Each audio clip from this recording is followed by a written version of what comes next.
welcome back to another episode of the Mr. Productivity Podcast. Hey, have you gone to MrProductivity.com yet? M-I-S-T-E-R, MrProductivity.com. Sign up for my free email newsletter. Whole bunch of other good stuff. It's all there at MrProductivity.com. On the show today, Rocky Romanella. He is a seasoned business leader with over 40 years of executive experience, including roles as president of UPS Supply Chain Solutions and CEO of Unitech Global Services. Drawing from his extensive career, Rocky is now an author, speaker, consultant, sharing his insights on balanced leadership through his book, Tighten the Lug Nuts, and founder of 360 Management Services. Rocky, welcome to the show.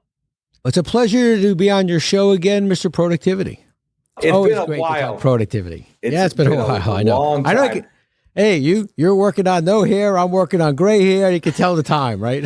Listen, I'm 59 years young, and I'm in such denial of being 59 that the reason why I look like I'm in my mid-40s is I shave the gray. I shave the goatee, the beard, the hair. I shave everything off, so that's why I look so young. So, well, listen, I'm 67. Wow. So now my biggest concern is we're in the fourth quarter.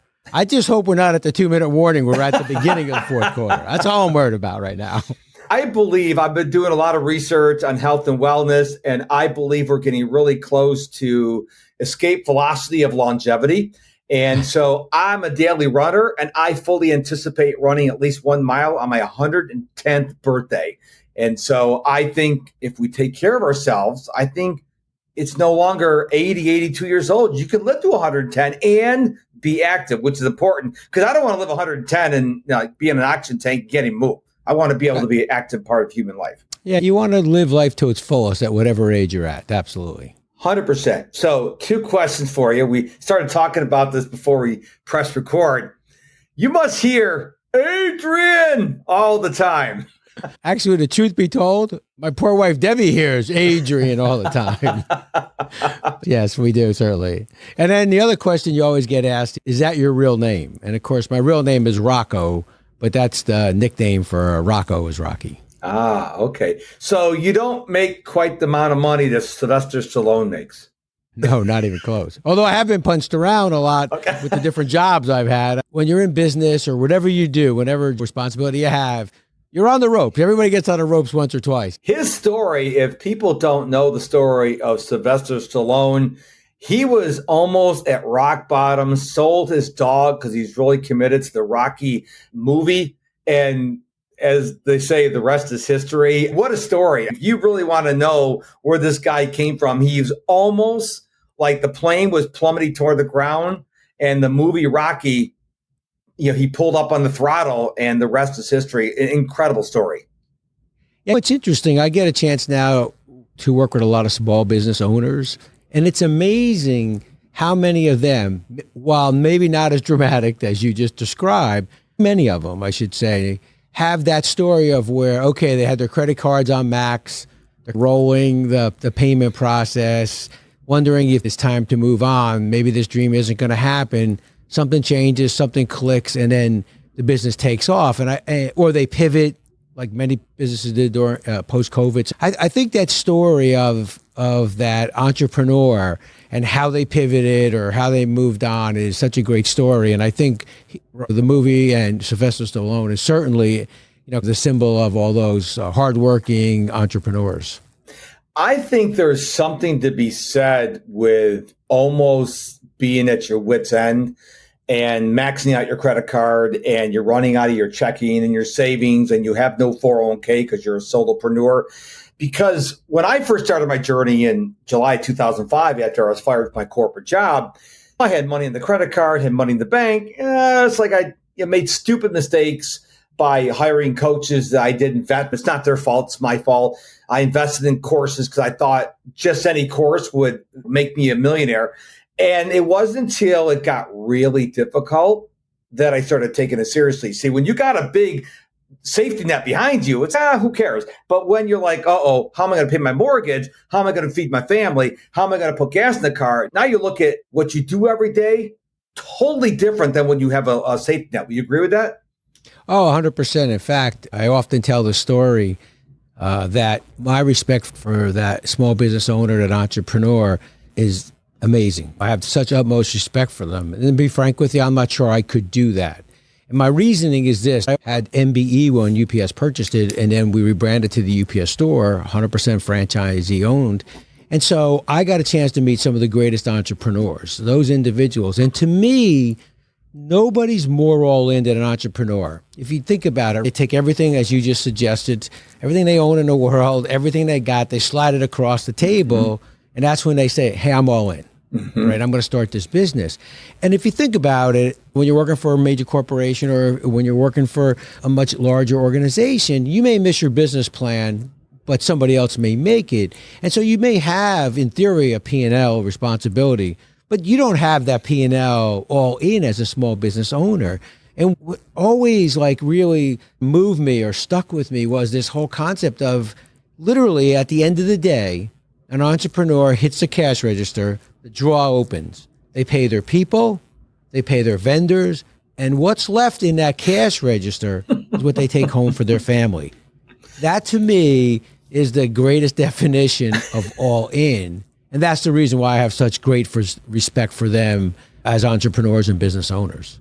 Do you consider yourself an entrepreneur or a solopreneur? An entrepreneur in the sense of, to me, an entrepreneur is also someone who I think can think outside the box, someone that is looking to where the puck is going, not to where the puck has been. So I think that when you combine that with if you're the sole proprietor, if you're just a one person at the beginning and then you're expanding, I think it's those two qualities I think that make that entrepreneurial spirit. And because I'll tell you, the trick in a franchise network, for example, is you want the franchisee to have that entrepreneurial spirit, but they have to work within the confines of a network, right? A store in Portland, Oregon has to have the same products and services and conduct the business the same way that the store owner in Portland, Maine. The key is you incent or you inspire their entrepreneurial spirit, but they have to do it within the confines of a franchise organization. And that's the trick of managing an excellent franchise network. Yeah, so I was a solopreneur from '05 until about a year ago, and my wife decided to quit her job and come work with me in the business. And then I thought I was an entrepreneur. I happened to connect with a coach. He says, no, you're not an entrepreneur. Just because your wife works for you, you're still a solopreneur because I'm the brand. I am Mr. Productivity. Yes. And the only difference is I do everything that's content creation. I'm the face of the business. When I get done with this podcast, she takes care of everything else. She edits it. She puts it up on Spotify and YouTube and does everything else. So I still think myself as a solopreneur. And the number one thing I get from people who are in the corporate world, and they make, man, you're so lucky. I'm like, what do you mean I'm lucky? Man, you could do whatever you want to do. Because I'm a big European football fan. We call it soccer in the United States, but I love European football. And so sometimes my team is on during the week. And I will watch those games live and people go, you're so lucky. I said, no, you don't understand. First of all, I get up at 4:30 in the morning and I work up until kickoff time, which is 2 o'clock Central Time. So yeah, I get to watch those games, but if I'm not working, I'm not making money. If you're in a corporate world, and there's nothing wrong with being in the corporate environment, nothing at all. But let's face it, you're going to have good days, like when you're super productive, and you're going to have days where, you know what, you don't feel like doing much, but there's another department, another teammate that's pulling where you're shorting, they're pulling up and doing more. When you're a solopreneur, if I'm not working, who's reaching out to my niche on LinkedIn? Who's creating content? Who's creating podcasts?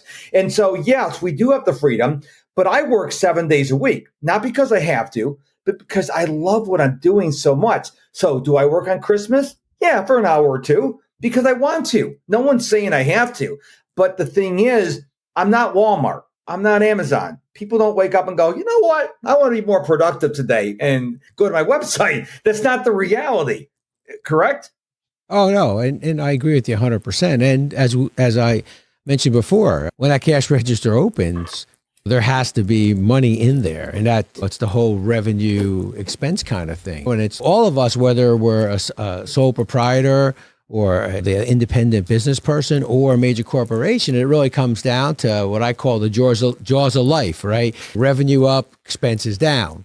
But the jaws of death are revenues down, but there's still expenses, or the expenses are going up, and that's the jaws of death, right? And so as a sole person, you've got all this equipment, you're out there advertising for your business, and you're trying to work social media, you've got graphics that you're doing. At the end of the day, there's expense associated with all of that. And as you said, if you're not growing the business or doing the things you need to drive revenue, it's going to come to the jaws of death, right? It's going to come to the cash register and open, and then there's nothing in it. So yeah, I mean, there's a lot of pressure on those individuals. And that's why I said I have the greatest respect for those individuals who start businesses, run businesses, try to grow businesses. The question I ask my fellow solopreneurs, they may be brand new and they're like, hey, I'm going to go out and pay for Notion, or I'm going to go out and pay for Canva, or I'm going to pay. And I always ask them one question: why?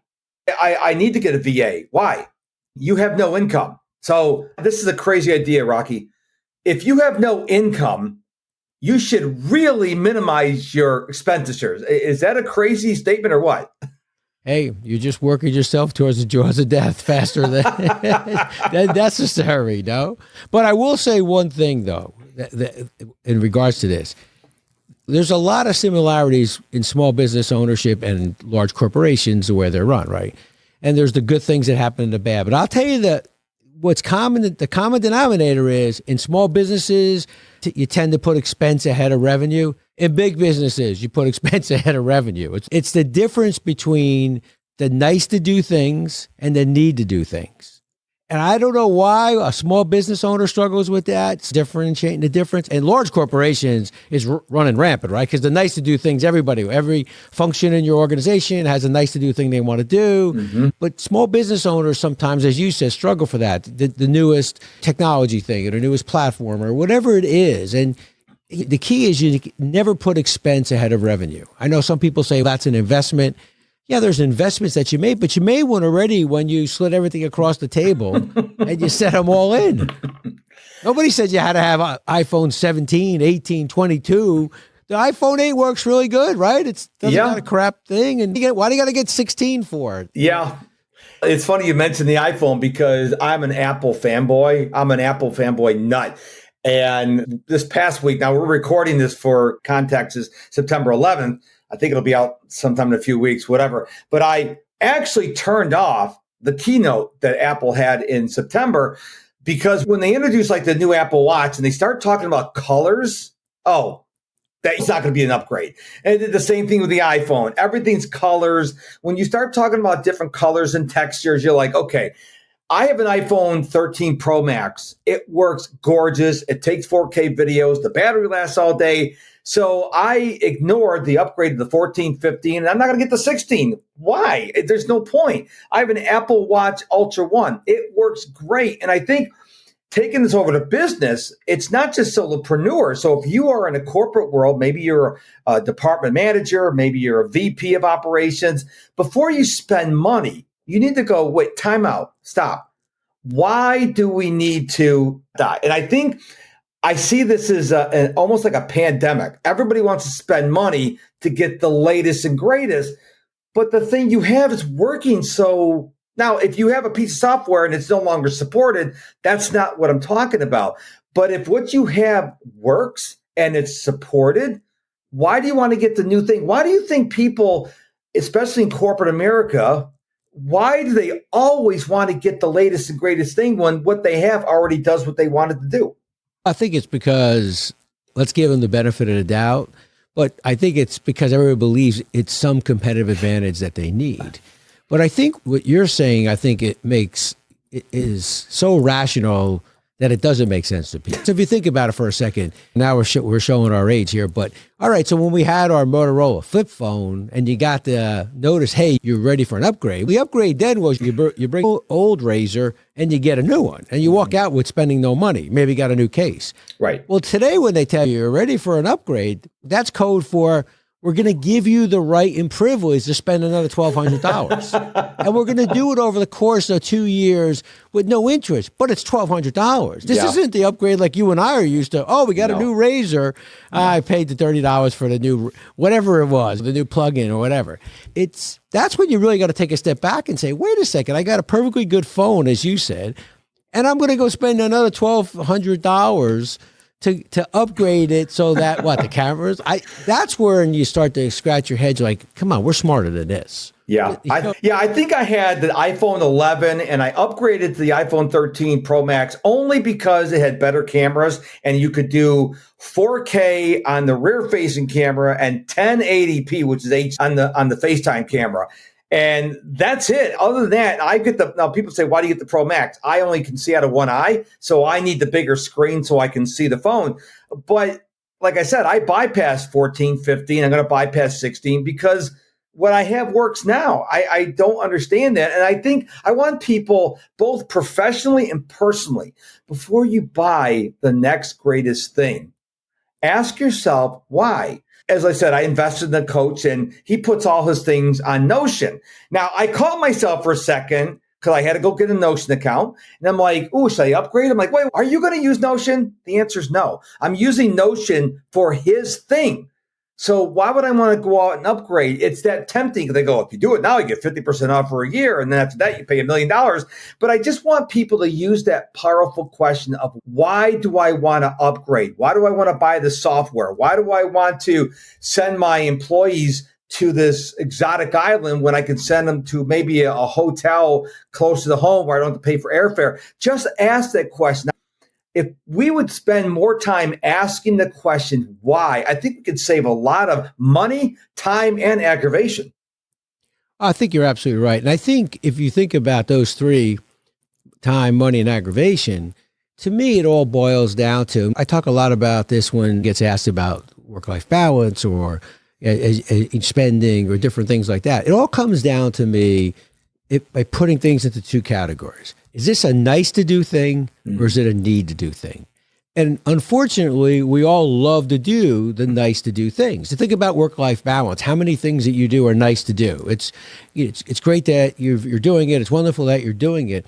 But over here's a need to do thing. We got to do this to keep the business going. I've got to go visit that key customer, or I've got to understand why that customer churned. But over here, there's a great event that they're going to a ball game with some happy customers. Okay, that's a great event, and you've got the appropriate people going.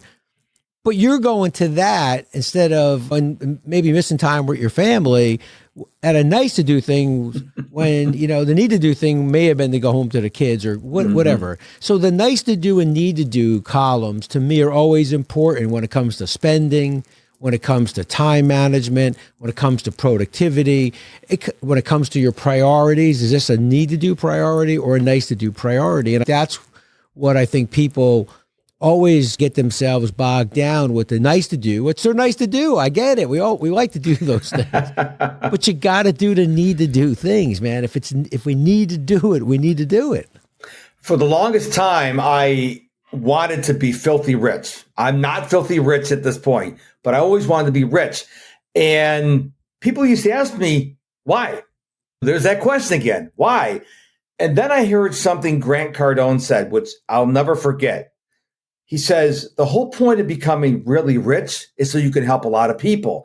That clicked for me because I had no reason. I wanted to have a lot of money. I don't know why, but now if you're broke, you can't help people. But when you're really wealthy, then you can help people. So my why is to make a lot of money so I can help a lot of less fortunate people. Now I've answered that question, why? And I ask people when they tell me, I want to become really rich. Why? I want to buy a private plane. Okay, why? And I get annoying to people. They're like, why do you keep asking the question? I'm like, first of all, you just used the word I'm asking you. But second of all, your life is all about the question, why am I taking care of myself? Because I want to run on my 110th birthday.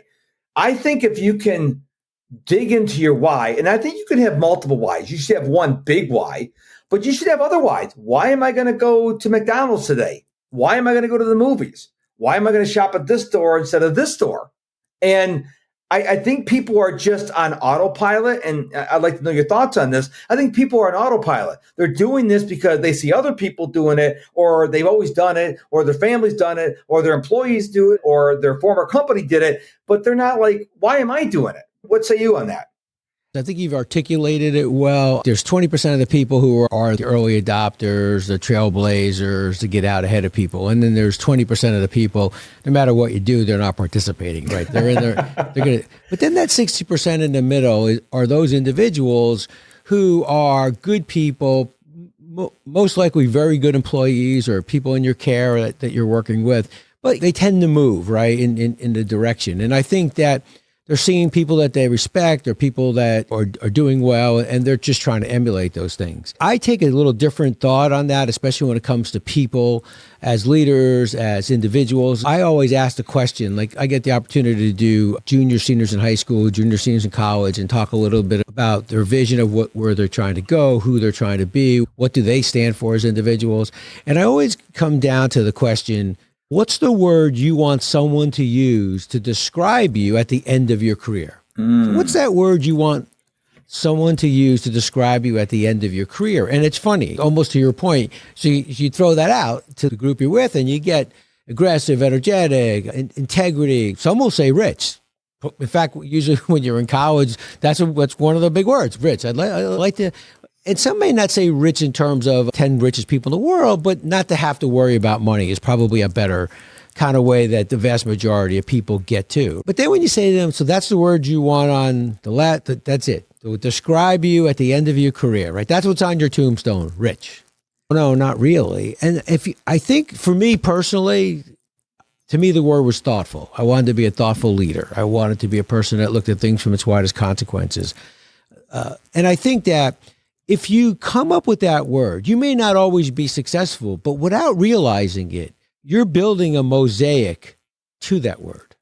So everything you do in your career and your life, you do it in a thoughtful manner for me, right? Because that's the word. That's who I want it to be, right? If you're aggressive, then you're probably going to be that person that's 150 miles an hour with their hair on fire, the bull in a china shop, or you're the person that wants to make the quick decision and be applauded for that. Integrity.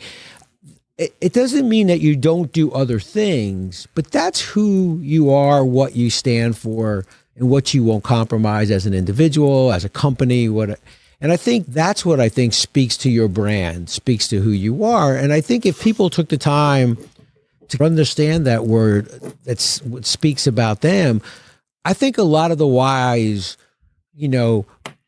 would be different answers to them, right? Because a thoughtful person is not really worried about, do they have the most toys, or are they doing this, or are they always first in line, or whatever. And I think that you have to first understand who you are as an individual. And once you do, then it starts to change the dynamic of how you address other people, how you interact with other people, how you conduct yourself, especially in the most difficult times. And I think that's another good way I think the why is a good way of doing it, and also that understanding that word that describes you and how you are building that mosaic to that word. I recently went to a coaching boot camp with an individual, and the way they taught how you put your plan together was amazing. They said, first of all, it starts with the vision. And very few people have visions. You may have a vision if you are in the corporate world, but do you have a personal vision? And after vision comes purpose. Why are you here? And the third thing he talks about is principles. Now, I had never heard anyone talk about vision, purpose, and principle before. He goes, without the vision, you can't have purpose. Without the purpose, you can't have principle, because they feed off each other. Most people, again, they're on autopilot. Okay, what do I have to do today to get to 5 o'clock so I can go home and watch YouTube or scroll on TikTok? They don't have any clarity. They're just going through the motions. And I tell people, you get one shot at this thing called life, and you need to ask yourself, why am I here? Because I believe everyone is here for a reason. Now, you may not know what your reason is at this point, but I promise you, no one is a wasted human being. No matter where you live, what language you speak, what color your skin is, you are here for a reason. And I just encourage people, if they have no idea what their vision is, or what a vision even is, or what their purpose is, then go do some research. Go get a book. If you can't afford the book, go to the library, go borrow it from your friend. But really dig deep, whether you're 20 or 60. Figure out what is your vision? What do you want to accomplish in your life? And I think a lot of people, because they're very passive, they're very autopilot, they get to the end of their life and they're like, man, what did I accomplish? We all know those people. I know a lot of people in their 90s and they're just like, what did I do with my life? Because they were on autopilot and lived their life passively. And I think if they would have taken a few minutes and go, what do I want to accomplish? I think their life may have turned out differently than it did. Yeah, no, I agree. And that's why, and I agree 100% with you. And that's the challenge I always offer to myself, the challenge I always put out to the organizations I work with. And when I was managing day-to-day operations, what I would challenge my people, those three key words. And I think the three key questions, I should say, and companies need to do this as well. I think the same three questions work for companies, organizations, as it does for individuals. And I think it matches up with the three words you just said. And the first one is, who am I? That's the vision, right? What do I stand for? And then number three is probably the one that gets everybody in trouble. You and I could think of corporations all over the place, 150-year corporations that clearly could articulate who we are. They had posters all over the place, all billboards, what we stand for. Everybody had marketing, everybody had. But number three is what always gets you in trouble. What won't we compromise? Mm-hmm. And see, that's what gets people in trouble, and that's what gets companies in trouble. Number three. You could say that safety is a core value in our organization, and we won't work unsafely. We care so much about our people that we won't let them work unsafe. So there you got who we are, what we stand for. Okay, you get a phone call, and you have one more delivery to make, or you have one more part to one more thing to build, or whatever it is. Person's out of hours. It's been a long day. That's it. One more part. Come on, we can get this thing done. Maybe you send the person who just started 2 hours ago and say, hey, you drive a car, right? Can you go take this over there? You're compromised. That's the compromise. Maybe it doesn't hurt you day one, but you're setting a precedent that you will compromise the things that you said you wouldn't compromise. So everybody has to clearly understand who we are, what we stand for, and what we won't compromise. Companies and people. And I tell you, the challenge is always going to be number three. What won't I compromise? And if you think about companies that have got themselves in trouble that were household names, it was always number three. It's what they compromised. I remember when Steve Jobs returned to Apple after he got ousted and started next and came back, the first thing he did is he looked at all the products that Apple had. And he goes, this is not who we are. There you go. Why do we have 850 types of laptops? So he pared it down, 3 sizes of the MacBook Air, 3 sizes of the MacBook Pro, because when you have too many options, then you start watering down why you're there. And so a lot of gold in this episode already. We're only halfway through it. But I got to ask you, Tighten the Lug Nuts. That is a very interesting title of a book. So give us, before we talk about what it is, where did you come up with that title? Because it really, you ever hear that title, you're like, I got to check this book out, because just the title alone. So the book is written in a third person by a person by the name of Joe Scafone. How I came up with Joey. How I came up with Joe Scafone was some years ago. You're sitting at a meeting and somebody brings you a new product, a service, or a new idea. And I found, like, when they brought it to you and you would say, oh, that's a good idea, Mark, but what about this? And I always felt like the what about this always made him feel like, oh, maybe he doesn't think it's a good idea. And it was never that. For me, it was always challenging people in a positive way, not to stop at the first right answer. So I would say to you, hey, Mark, that's a really good idea, but you think Joe Scafone thinks that's a good idea? And we'd all chuckle, but it was my way of challenging them in a positive way. And the book then was written in that third person, because I never liked the thought of I did this or I did that, or I think you should look at this. And so so each chapter is a management or a leadership lesson, but it's written in a story form. So one of the stories in the book is this concept of tightening the lug nuts. And simply put, without telling you the story, is if you're walking by a vehicle and, Mark, you say to me, hey, Rocky, that lug nut's loose over there. Looks like it's loose. Takes me 5 minutes to go tighten it. But I get distracted. Somebody calls me. Somebody asks me to do something that seems much more important, and I move on to that next thing. Then 2 days later, somebody calls and says, hey, by the way, we got a vehicle that I think the front wheel is shimmering. So when lug nuts are loose, they're important. But when you don't tighten them at that moment, they become urgent. We can only handle so many things in our life as individuals, especially as leaders. You can only handle so many urgent things. So don't let important things become urgent. Tighten your lug nuts. I love that analogy because whether you're a solopreneur, you are an HR professional, you're in the corporate world in some other role, you have a job to do. You have a goal you're trying to accomplish, a daily goal, weekly goal, a monthly goal, a quarterly goal, a yearly goal.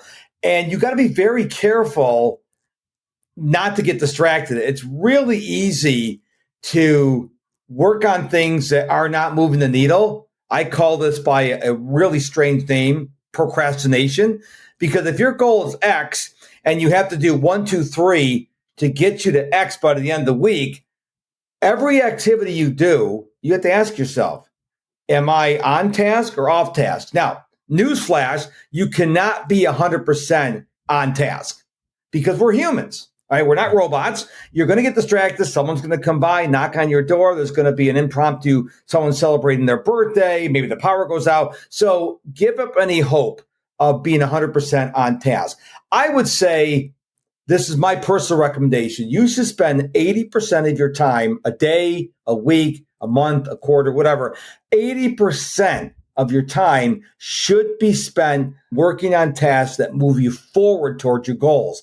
Do you agree or disagree with that? No, I agree. I mean, always trying to advance the ball down the field, and look, occasionally you're going to have a fumble, occasionally you're going to go backwards. But at the end of the day, your intentions should be to move the ball down the field or make progress. And some of that progress may not seem big, but they're foundational pieces that will pay dividends later on. Absolutely. No, I agree with you 100%. And so the problem then is when you procrastinate or when you leave your lug nuts loose, what ends up happening is you're trying to move the ball down the field, except now you've got to stop and then you got to go all the way back and think about what happens when that happens. And then that supervisor or manager, what's the first thing they say to you? I got no luck. Nothing ever goes my way.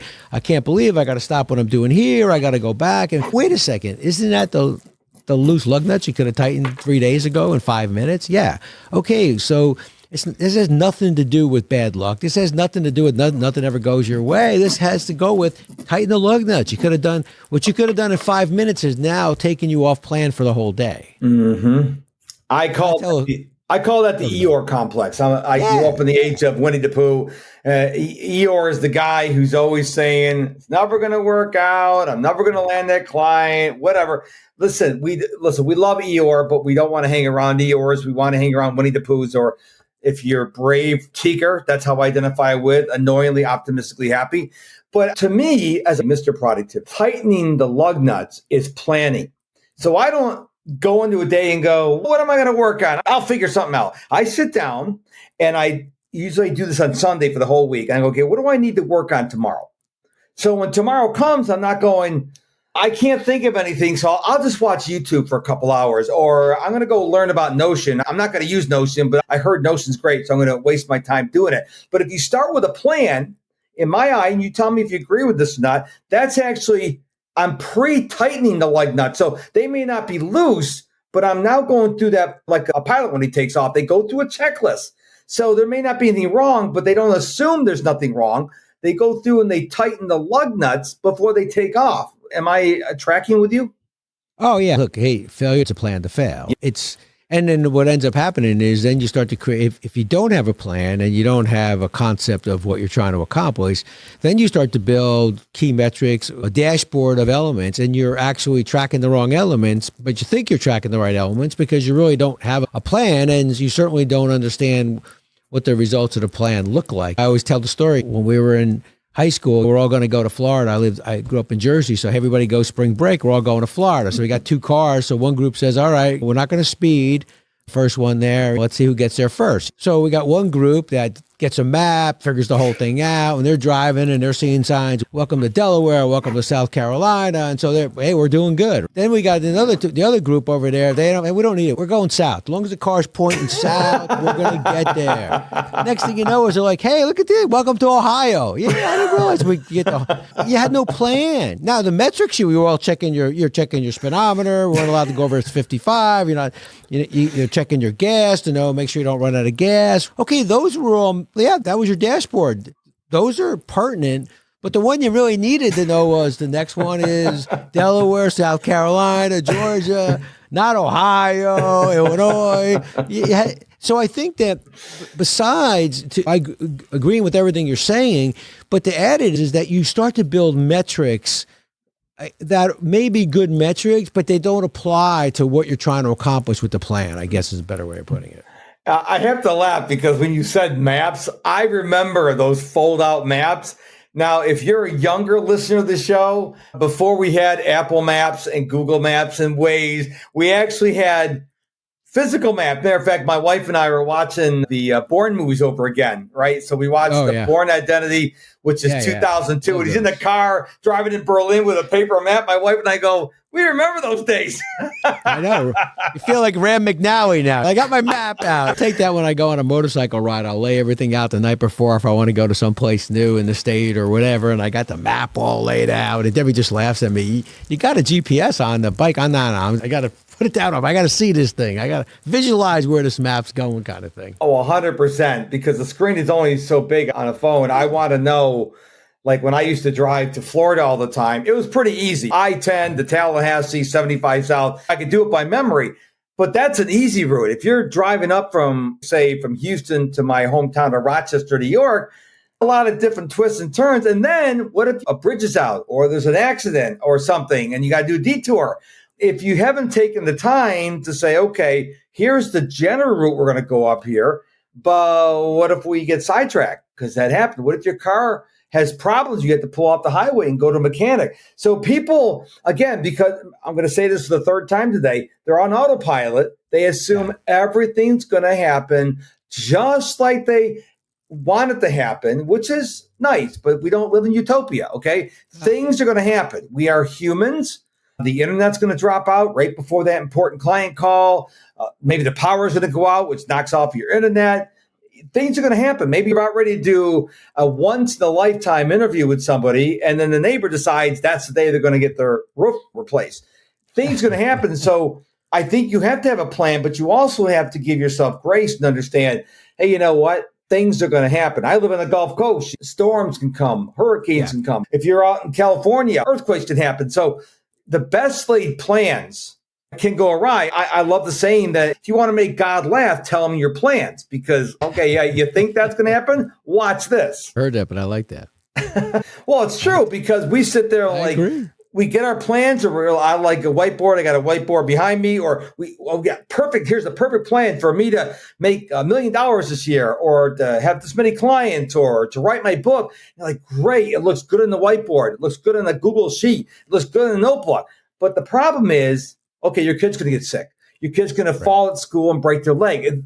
I remember in October 2017, my wife fell at home and broke her arm. Shocker, that was not my to-do list that day. So for the next 2 weeks, I had to care for my wife. Life is going to happen. I don't care how prepared you are.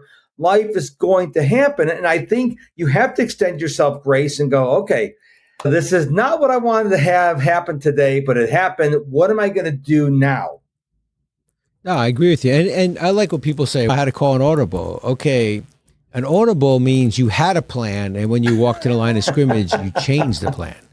When you had no plan, then you called a plan. Okay? I love that. So don't, you know what I mean? The other thing that used to drive people crazy is they would present to me all the things went wrong, and they would articulate it beautifully, and I would just look at them politely and respectfully and say, I understand all those things. I just don't accept it because you could have done things differently. You have five other people that did not allow those things to get them off plan, to take them that far off that they couldn't accomplish anything.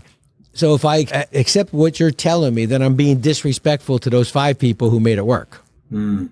So I just really can't do that. But no, you're right. It's interesting to listen to how people can rationalize. And it's funny, I always talk about this when we talk about empowerment. To me, true empowerment's when people discipline themselves. It's like the old years ago, there was that commercial where the goalie lets the puck in and the coach comes over and the goalie's all upset and the coach gives him a lifesaver and says it's okay. The goalie was upset. You don't need to pile on when the kid's all upset that the puck went in. He's already upset. He's already disciplining himself. Now, when the goalie says, hey, you know what's wrong with the defense? I'm out here like by myself. That's not an empowered person. That's a person you need to have a conversation with, right? They don't need a lifesaver. They need a significant event. Hey, we got to talk about this. This is your area of responsibility. I gave you the authority. It goes with the responsibility. So I think that's the other thing that sometimes people miss is that I'm empowering you and you're disciplining yourself. I can be your cheerleader. It's okay, we'll get through this. But if you're taking no ownership, no responsibility, it's hard. Do you want me to do it for you? How do you want me to do this? I don't understand. And I think that's what gets people in trouble too, is they didn't put together a plan or they didn't tighten their lug nuts. And now all of a sudden you're not accepting any of that responsibility. And so I think they think that, okay, if I give you a good reason, okay, you gave me a good reason, but I don't accept it. You could have taken responsibility. You could have planned. So it's interesting how that happens. Speaking of planning, I remember back in the day when I used to watch American football. I don't watch it anymore. I'm absolutely addicted to European football now. But I used to be a big fan of the San Francisco 49ers. And when Bill Walsh coached the team, he would always script out the first 20 plays of the game. He didn't care what happened in the game, who they were playing. He would script out the plays. And if the quarterback gets up there and throws the interception, the next play is the play was already scripted. And you wonder why he won so many Super Bowls, because he said, look, I want to set the tempo in the beginning of the game. Now, I don't know if other people do that nowadays. I don't follow American football anymore, but I think that was such a great leadership principle. He created the plan, and whether it worked or didn't work, we're going to work the plan for the first 20 plays. That was it. And it turned out it was very successful. Do you remember when Bill Walsh used to do that? Oh, all the time. I think almost every coach today in the National Football League scripts out the first 15 or 20 plays. And I think it does two things, too. I think exactly what you said, but also what it does is those are the type of plays that give you indication of other things. How are we blocking? What are the schemes we're going to use? The other thing that Walsh was a genius at was not only having a good plan, having confidence in his plan, but also, hey, I'm going to do it for 20 plays because at that point, I'm probably at the end of the first quarter, or maybe I had the ball 2 or 3 times. It certainly gives me enough time to adjust, but it gives me those indicators how I think this game's going to go today, of how we're going to play, how we're going to execute, and how the other team is going to respond to how we're executing. I think he did a great job. Bill Walsh did something else I thought as a coach that I always admired and always wanted to emulate. It was that he created this system of the way he coached that he always put his people in a position to be successful. He had a vision of how he wanted the game to go, but then depending on who was playing that day. Now, most of the players were the same, but if someone was hurt, he always put his players in a position to be successful. And I remember watching Joe Montana speaking at the time, and he had said, I came out of Notre Dame, I wasn't the highest draft person. Or go take the 49ers today. The 49ers of today are the exact example of the legacy that Walsh started, right? The last player picked in an NFL draft at a college is called Mr. Irrelevant because he's exactly the last player picked. The 49ers pick a few years ago, the last player in the draft was the quarterback that they have today, Brock Purdy. Some injuries happened, and now he's the starting quarterback that's really led them on 3 successful years that he's been the quarterback. And it's because of the system that now Kyle Shanahan. So I think, A, the planning is so important, and the confidence in the plan and the understanding when to make adjustments. And then B, of putting your people in a position to be successful. And Joe Montana always said, look, when I came out of Notre Dame, nobody thought I was going to be that guy that won all these Super Bowls and had a successful career. But I was fortunate to get picked by the 49ers, and Bill Walsh was the coach because his system fit me perfectly. And I think that's the second thing that a good leader does. The planning, and then also understanding the talent, understanding their people, maybe where they are in their progression, and how he or she puts them in a position to be successful. If you're not into sports, I do apologize because we're both sports fans. I got to talk about my team, Man City, out of the Premier League, because their coach is Pep Guardiola. He is the premier coach, not because he's in the Premier League. He is the premier coach. He has a way of putting the right guys in the right position. And people go, what if he leaves? They could keep on winning. I said, no, because Pep's not there. Okay. And they were so desperate. We've won 7 of the 8 league titles in the last 7 of the last 8 titles because he can look at the players and know exactly where to put everybody. If you take him out and put Mr. Productivity in there, they won't win the title because I'm not Pep. He analyzes the game. And people say, how does football/soccer? It's just like kicking a ball. There's a plan. Believe me, if you watch it enough, there's a plan. But my point is, I remember once watching one game, you're allowed 5 substitutions in a football game, soccer, depending what word to use. In one game, they won. At the end of the game, one of the fans yelled down to him, why didn't you use any of your subs? He goes, who am I going to sub out? They're all playing great. It's an option to do subs. You don't have to use subs. But he's a genius, and that's why Manchester City doesn't want to let him go, because why would you want to let go one of the best coaches in the history of the sport? You'd be crazy. So now we don't have trading deadlines in the Premier League. We have transfer windows. So in September and in January, teams can transfer to different leagues. While the owners of Man City has given him $100 million war chest for January, they believe in him. Now, if they didn't believe in him as a leader, they're like, yeah, we're not giving you more money. They trust him.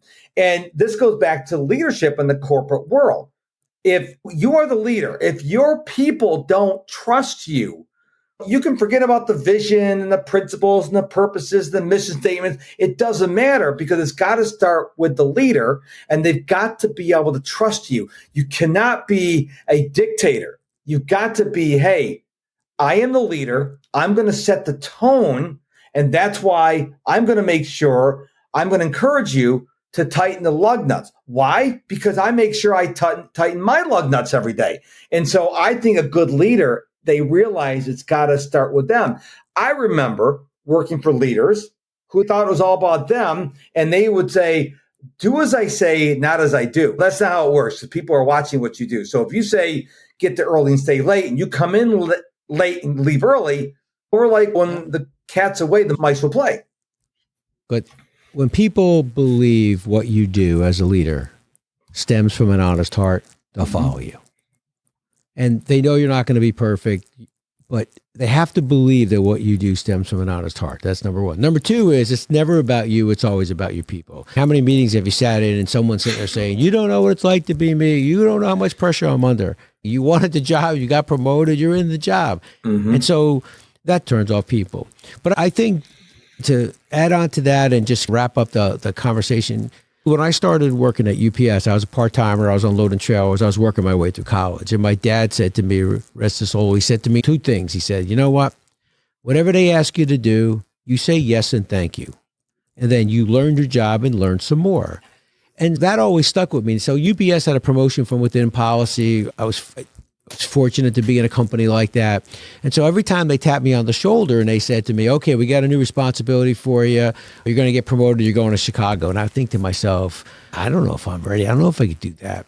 But they believed in me before I believed in myself. And that's what bridges the gap, right? So what I learned from those lessons was UPS believed in me well ahead of me believing in myself. So as leaders, and as a coach, you have to believe in your players, your people, in order to bridge that gap. You have to believe in them until they're ready to believe in themselves. Mm-hmm. They just started out. They may not have the confidence yet. They may not have the knowledge yet. But then all of a sudden you get to that break-even point, right, where they've got some experience now, they've got some knowledge. Now you start to back off a little, right? Now, once they got it, they're ready to fly. Now you're on the back. Good job. Keep up the good work. We got it. And I think that, to me, is that lesson that I learned. And I think if you think about how companies sustain excellence over the course of time, Man City, your team you're just talking about, if they understand they're allowed to have their own style when he retires someday, but what he did stemmed from an honest heart. He was a good leader. He believed in those young forwards and backfield people until they were ready to believe in themselves. And that's what I think is so important as a leader. You have to be prepared and willing to believe in your people until they're ready to believe in themselves. And when that happens, that's how you start to get people moving up. And that's how you get people that are just brand new. And that's how you fill that gap, right? You're always having people in different positions. Some are just starting. They need you to believe in them. Some are right at that midpoint, and you can back off a little and you give them a little more responsibility and authority. And then there's that person who's your wise old sage, the veteran. You let them fly. And those three people, those three types of people, or in that progression of and process of learning, they're happening all the time around you. You're just managing it better than anyone else. That is a perfect way to wrap up this conversation with you. Thank you for that. So people have just watched or listened to you and they're like, I want to find out more about what Rocky's doing in the world. How can they do that?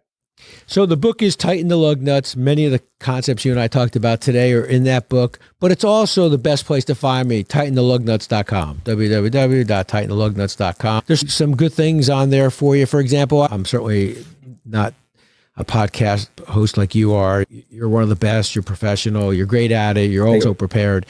But for me, I decided to do this 3 to 5 minute shortcast, I call it, twice a week, and that comes out with a leadership concept. And so it's very helpful. When I was working with small business owners, there were small concepts that they wanted to talk about. And so there's about 125, 130 of these 3 to 5 minute podcasts under the title of Leadership Library Podcast. So all that's on the website, tightenthelugnuts.com. I have a machine shop now that every Wednesday has a tailgate meeting or a meeting with their people, and they play a podcast for 3 minutes, and then they talk about it with the machinist. So I think it's pretty cool that they're doing it that way, and it's useful for people. Certainly, you can buy the book. It's on Amazon. If you need any help with anything, my email address is rockyromanella@gmail.com. But I'd love to help you. I'm doing mostly keynote speaking and training right now. I just got done with a conference last week in Vegas, and I have a few more scheduled. I appreciate you coming on the show. And what's amazing is you gave us tons of information, things to think about. But what I want to caution the listener, if there's no magic to listen to Rocky talk. You have to take action. Just listening to a podcast, reading his book, it's not magic. The magic is the implementation, because I believe if you go out and buy a self-help book, a business book, whatever, a marketing book, for example, and you read it and then you put it on your shelf and don't do anything, you wasted your money and your time, okay? And you never get those hours back. So please pick one thing that Rocky talked about in the show today, just one thing, and go implement it today. Unless you're listening to us at 10 o'clock at night, to do it tomorrow, but no later. You need to take action. So, Rocky, I appreciate being on the show. Folks, after you go to his website, go to my website, MrProductivity.com, MISTER, MrProductivity.com, and you get a bunch of goodies over there. And that's it. So I'll be back real soon with a brand new episode. Until then, stay productive, but most importantly, stay positive.